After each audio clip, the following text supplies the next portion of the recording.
In the internationalization process, different cooperation agreements are made.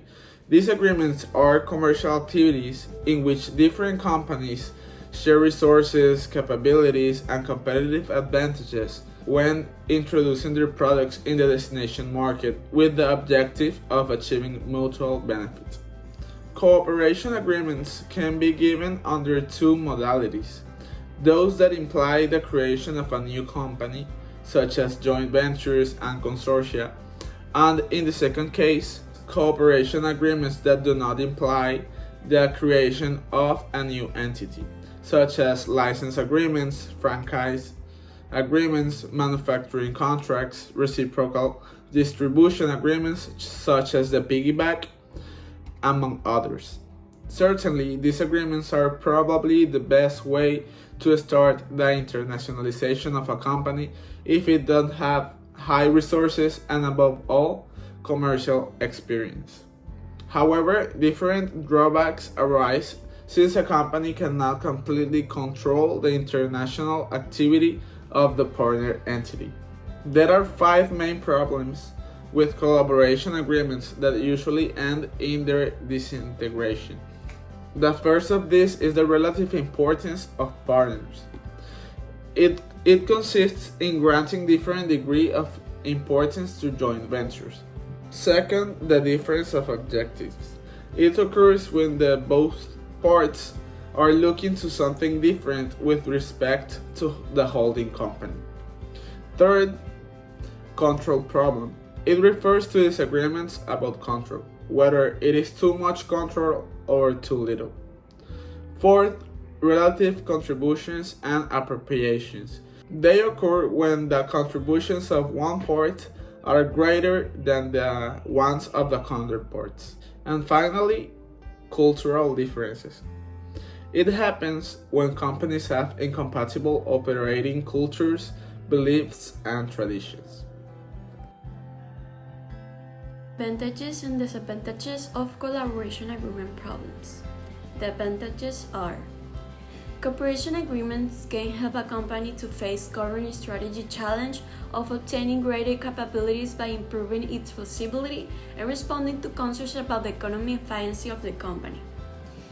They allow to take advantage of economies of scale for a size effect without losing the advantages of a small business.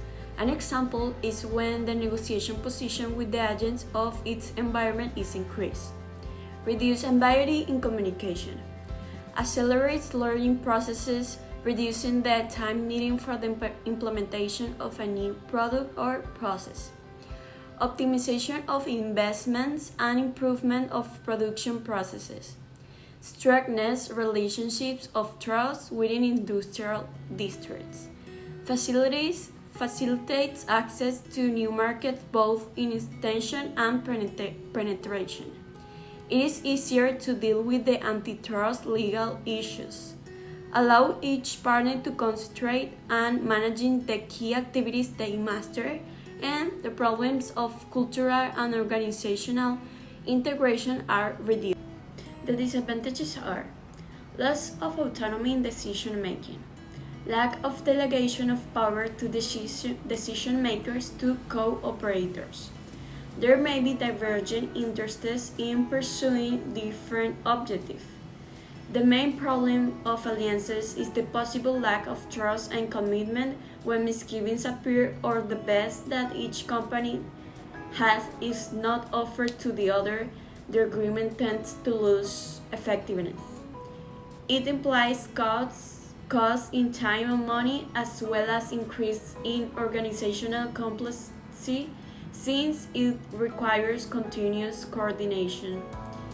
Dangers linked to the lack of control of the agreement of any of the participants, leading it to a position of weakness. Okay, so now we're going to be talking about an example of collaboration accords. The example is going to be based on the Organization of the United Nations, which centers on education, culture, and science, which is also known as UNESCO. It is also known that collaboration accords are very fundamental to confront global problems that are affecting millions of people. So what this collaboration accord tries to look forward to is to resolve common problems and make this solution long-lasting, meaning that when the problem is resolved, it won't be resolved for only a long short term of time. It will be resolved and it will have a huge impact, making it long-lasting. UNESCO is also known for having accessibility to a lot of resources. It has also the power. This organization has also the power to transmit powerful messages, their ideas, and their values to the whole globe. This meaning that they have the opportunity to work with millions of collaborators. In terms of how UNESCO breaks through the the collaboration accord, they mainly try to look forward and make it as rigorous and important as possible to make sure that the problem can be resolved.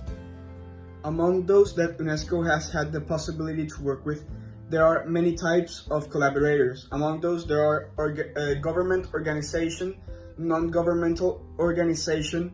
There has also been financial organizations, and one of their most recognized and popular partner is the European Union, which is one of the main collaborators of UNESCO and has the ability to work with UNESCO and try to look for solutions for global problems through collaboration accords to be able to get long-lasting effects on the problem and to change the